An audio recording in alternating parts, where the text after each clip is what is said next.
Bonjour, j'espère que vous allez bien, que vous êtes en bonne santé. Aujourd'hui, on va discuter d'un élément très important. C'est la gestion de la relation banque-entreprise. Dans ce cas, l'entreprise est le client et la banque, elle est vraiment éloignée de la banque de détail. On parle de la banque d'investissement ou bien la banque d'affaires. D'ailleurs, je vais prendre la position d'un banquier d'affaires. J'en ai un portefeuille de clients et je dois l'analyser. Quels sont les clients qui sont capables d'emprunter chez la banque ou bien auprès de la banque et quels sont les clients qui ne sont pas qualifiés et d'ailleurs réaliser une rentabilité favorable. Du coup, je vais commencer par le premier enchaînement de ma démarche, c'est la connaissance de l'entreprise. Je vais essayer de s'approfondir dans mon client. En premier lieu, je vais analyser sa personnalité. Quelle est sa charte de valeurs? Quelle est sa mission? Quelle est sa vocation? Quels sont ses buts? Quels sont les objectifs à réaliser? C'est d'ailleurs de connaître la vision stratégique de l'entreprise et d'ailleurs de qualifier sa personnalité comme étant une entreprise ambitieuse avec plusieurs projets d'investissement, ou bien une entreprise, donc, elle stagne, donc, elle est sur le marché, et là, cette part du marché, donc, elle réalise de l'exploitation, il y en a un chiffre d'affaires, il y en a des dettes, etc. Mais l'entreprise n'a pas une grande perspective de développement, elle a stagné dans la même structure, dans les mêmes formes, ça fait, par exemple, une décennie, etc. En deuxième lieu, je vais analyser le degré de la maîtrise technique, c'est-à-dire que l'entreprise, est-ce qu'elle se lance réellement dans l'exploitation? Est-ce que l'entreprise, donc, elle existe, donc, si, par exemple une entreprise du BTP, est-ce qu'elle réalise des chantiers, est-ce qu'elle a des constructions, quels sont les autres personnes qu'elle a travaillé avec, ces personnes-là sont généralement des personnes morales ou bien même des personnes physiques. Une société de BTP, c'est-à-dire donc elle a construit des immeubles, et, aussi elle a construit des locaux pour des entreprises, etc. Alors, je vais me renseigner si réellement donc, l'entreprise elle maîtrise son cycle d'exploitation. En troisième lieu, c'est la surface. Et d'ailleurs, je vais qualifier euh, les capitaux propres de l'entreprise. Est-ce que vraiment il y en a des injections de fonds périodiques, il y en a des comptes courants associés, est-ce que l'entreprise, donc, elle va s'introduire en bourse, etc. Donc, je vais essayer de qualifier l'aptitude de l'entreprise à avoir les fonds nécessaires pour les rembourser dans certains temps. En deuxième lieu, je vais m'approfondir dans une certaine analyse plus technique et plus fonctionnelle. Je vais commencer en premier lieu avec le volet économique. Et d'ailleurs, je vais analyser trois aspects. Le premier, c'est le secteur où l'entreprise existe. On va prendre, par exemple, de l'entreprise ou bien la société BTP. Je vais analyser le secteur du BTP. Je vais connaître les parts de marché, quels sont les acteurs. Est-ce que sa structure, bon, est-ce qu'il est oligopole ou bien dans la concurrence pure et parfaite? Est-ce qu'il y en a une atomicité des clients? Quelles sont les perspectives ou bien le potentiel de croissance du secteur? Je vais essayer de calculer des variations du chiffre d'affaires du secteur pour essayer de le situer dans une matrice BCG, par exemple, etc. En deuxième lieu, je vais essayer d'analyser les parts de marché relatives à mon entreprise et d'ailleurs, donc, combien elle domine ou bien combien elle présente en termes de construction, bien dans le chantier, dans une certaine région, au niveau national, au niveau international, etc. Troisièmement, je vais analyser l'information, ce qui est très important dans notre domaine, généralement, ce qui est financier, juridique, etc., c'est le degré d'asymétrie ou bien la qualité de l'information. D'ailleurs, il existe un coefficient d'information, donc il est calculé au niveau de la théorie du portefeuille moderne. Alors, on peut qualifier une certaine gestion comme étant active ou bien passive au sein de le marché par cette qualification du degré d'information ou bien un degré de transparence. Parce que un marché avec une grande asymétrie, c'est un peu, ça reste alors ambigu. Mais pour la banque qui va donner des fonds, et c'est comme un investissement dans cette société de BTP, tant que je sais qu'il y en a plusieurs alliés morales, il y en a une dissimulation de l'information au sein du marché, du coup, je n'aurai pas la vision claire afin d'investir dans cette entreprise, de donner de donner donc d'autres éléments, d'endetter cette entreprise ou non. Le deuxième volet, c'est le volet financier. D'ailleurs, je vais essayer donc d'analyser l'activité de l'entreprise. Alors, ce qui dit activité, dit rentabilité de l'actif économique. C'est quoi l'actif économique? C'est tout simplement l'actif immobilisé plus le besoin en fonds de roulement, né par l'exploitation. Alors, je vais essayer d'analyser est-ce que les immobilisations, est-ce que les investissements déjà réalisés pour l'entreprise d'après son bilan, est-ce qu'ils sont vraiment rentables? Est-ce que ces immobilisations sont capables de générer du cash? Est-ce que le ratio de résultats d'exploitation par cet actif économique, il est dans la norme? Est-ce qu'il est, donc, il peut couvrir même le coût d'endettement, etc. Donc, je vais essayer d'analyser l'activité.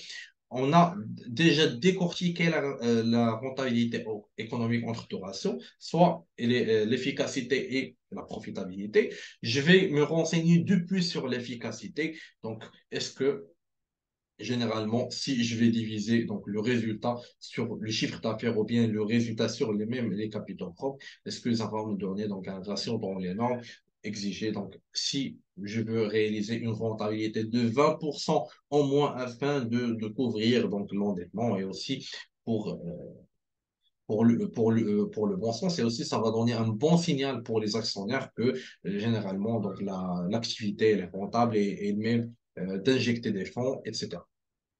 En deuxième lieu, je peux analyser au niveau de l'intention de gestion. Je vais essayer de voir le poids de plusieurs postes au niveau de la valeur ajoutée, diviser donc les impôts et taxes par la valeur ajoutée, aussi la charge de personnel, aussi le BE sur la valeur ajoutée. Et d'ailleurs, donc, je suis toujours en train de voir ou bien la manière dont ma valeur ajoutée créée sera décomposée dans l'activité. Si par exemple, comme étant une banque, je vais essayer de calculer ces ratios et je vais trouver que le ratio des charges d'intérêt sur la valeur ajoutée, elle est très élevée. Du coup, donc, je vais avoir une certaine réticence en termes d'octroyer cette dette tout simplement parce qu'il y en a beaucoup de frais financiers qui absorbent la totalité de la valeur ajoutée. Et du coup, si je vais donner le crédit, il y en aura plus de frais et du coup, donc, une valeur ajoutée qui est totalement absorbée par la banque et ils n'ont aucune perspective de croissance et ces frais financiers, par exemple dans un remboursement infini, etc., je ne serai pas capable de qualifier si l'entreprise aura les fonds nécessaires à terme pour rembourser mon capital initial. Deuxième volet, c'est d'analyser le résultat. Et d'ailleurs, je vais me renseigner sur la formulation du résultat net, soit avant impôt ou bien après impôt de l'entreprise. Alors, est-ce que le résultat d'exploitation, il constitue donc la partie majeure, et d'ailleurs l'activité est rentable, ou bien j'en ai un résultat exceptionnel, du coup l'entreprise est là, il a remboursé sa dette par exemple, ou bien il a réalisé, il a distribué des bénéfices en termes de résultat net, tout simplement parce qu'il a essayé et parce qu'il a commencé de céder son actif immobilier. C'est une politique de désinvestissement qui est très dangereuse et peut mettre en péril la croissance ou bien le potentiel de l'entreprise au cas où il n'y avait pas un renouvellement de ces immobilisations. Troisième lieu, je vais analyser la structure du bilan, tout simplement parce que la structure de l'actif circulant et du passif circulant me renseignait sur le degré de liquidité et le degré de solvabilité de l'entité. Si je vais me renseigner que, à toutefois, donc, l'actif circulant n'est pas capable de couvrir la totalité du passif circulant et du coup, l'entreprise peut faire recours à des concours bancaires, à des facilités de caisse, et généralement, ça pèse lourdement au niveau du bilan de l'entreprise, tout simplement parce que ces facilités de caisse elles sont données dans une durée qui est très limitée. On ne peut pas généralement dépasser, par exemple, 3 mois, etc., avec des taux d'intérêt qui sont très, très, très élevés. On parle de 7-8% jusqu'à 12%. Et d'ailleurs, je vais essayer de calculer ces ratios, de prendre en compte l'actif circulant, de prendre en compte la liquidation de stock, le recouvrement des créances, etc., afin de déterminer si l'entreprise bon, il sera éligible de rembourser la dette et par la suite l'activité ne génère pas un grand besoin de fonds de roulement et d'ailleurs ce dernier il est soit couvert avec des fonds de roulement qui sont positifs et dépassent un certain seuil ou bien on a une trésorerie nette qui est négative, c'est-à-dire donc le besoin de fonds de roulement égale le fonds de roulement et d'ailleurs l'entreprise elle n'a pas d'excédent à placer ou bien un manque à gagner constaté. Troisième volet de notre analyse approfondie, c'est l'analyse commerciale. D'ailleurs, la banque va analyser donc l'horizon de développement de l'activité de l'entreprise en termes de vente et prix. Par exemple, je prends le secteur du BTP. Avant, pour les banques, par exemple, en 2019-2018, elles n'avaient pas, par exemple, anticipé qu'il y aurait le Covid parce que c'était un peu imprévisible. Alors, il y avait un décroissement des ventes dans les biens immobiliers, tandis que les prix des matières premières ont flambé. Donc, il y avait le Covid, après, on est arrivé avec une inflation, etc. D'ailleurs, plusieurs entreprises sont mises en faillite et l'horizon de développement il est un peu restreint maintenant. Donc, les banques exigent des conditions qui sont très, très strictes par rapport à la période avant 2019, généralement avant le Covid. Et c'est aussi donc, pour préserver leurs fonds parce que généralement, ces encours ou bien ces prêts, ils sont issus de certains dépôts d'autres clients et par la suite, donc, on est dans une loupe financière, si on a le risque de défaillance d'un seul acteur, ça risque d'enchaîner un effet de domino. Aussi, on parle sur une suivi du chiffre d'affaires. Alors, le volet commercial, c'est généralement le suivi du chiffre d'affaires et aussi au niveau des clients. Par exemple, si la banque va constater que cette société de BTP il réalise à peu près de 30% de son chiffre d'affaires auprès de la société X ou bien la société Y ou avec un groupe de clients qui est restreint. Alors, si demain, ces clients ne veulent pas travailler avec l'entreprise donc concernée, alors il risque donc que un grand chiffre d'affaires des clients qui sont très importants. C'est un portefeuille pour l'entreprise un portefeuille important pour l'entreprise de BTP, c'est-à-dire si on n'aura pas de chiffre d'affaires, alors l'entreprise ne va rien encaisser. Qui dit moins encaissement, avec les mêmes niveaux de charges, donc on ne peut pas dire que les charges vont décroître tant que le chiffre d'affaires va croître, etc.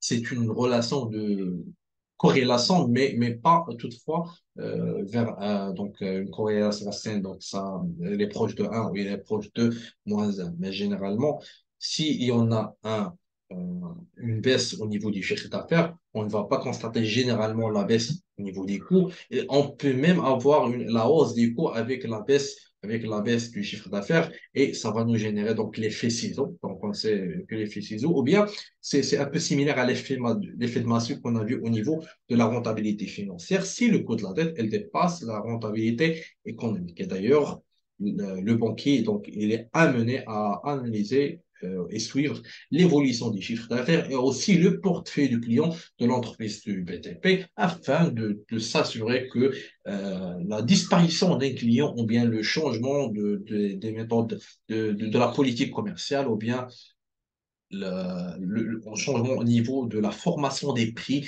Est-ce que l'entreprise va prendre un certain business stratégie de différenciation ou bien de domination par l'éco, etc. Et généralement, on peut parler sur un troisième point, c'est l'analyse financière euh, que le banquier peut réaliser, mais dans le cas particulier des sociétés familiales. Donc, alors, les sociétés familiales, c'est un peu différent des sociétés anonymes, aussi mais ça peut être une société anonyme ou bien une SARL, mais il a une culture donc de confidentialité. Toutes les informations restent privées.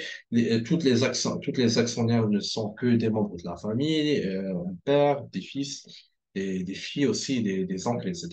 Alors, l'information, elle est un peu dans les mains du dirigeant et on a une grande asymétrie de l'information entre les dirigeants et aussi les personnes ou bien les fonctionnaires.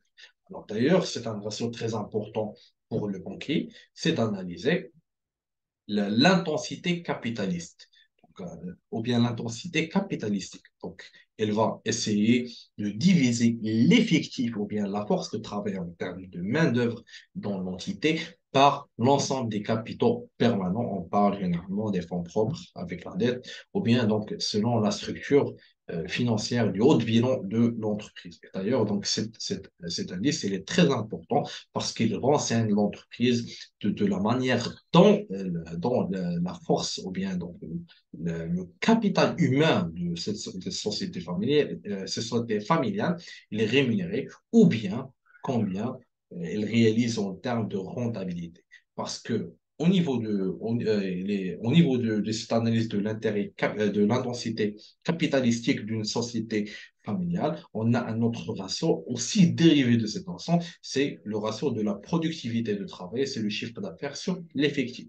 Pourquoi on mentionne toutefois l'effectif, l'effectif? Tout simplement parce qu'une société familiale, c'est une société, donc il est restreint, donc il a son propre milieu, son propre atmosphère.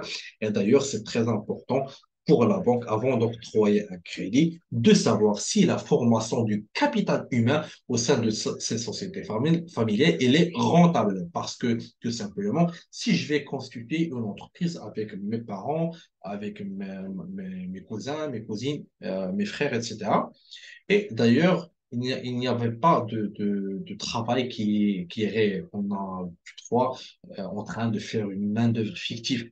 Alors, c'est son oncle, c'est son fils, etc.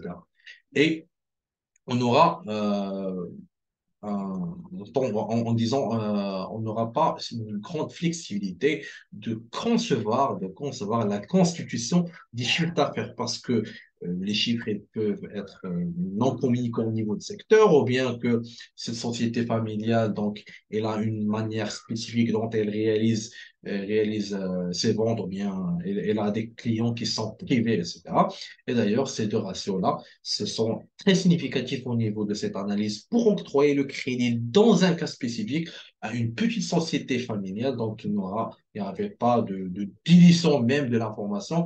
On ne peut pas même parler de la dilution du capital. Alors, on peut prendre comme résumé de ce cas spécifique, c'est que si je suis dans le cas d'analyser une société familiale, je dois toutefois donner un intérêt très important ou bien un intérêt très particulier au niveau des deux ratios qui prend l'effectif soit au niveau du nominateur ou bien au niveau du dénominateur. Et en tout cas, donc, c'était un petit résumé donc, de comment le banquier gère son portefeuille de clients vis-à-vis de la banque. Et merci pour votre attention.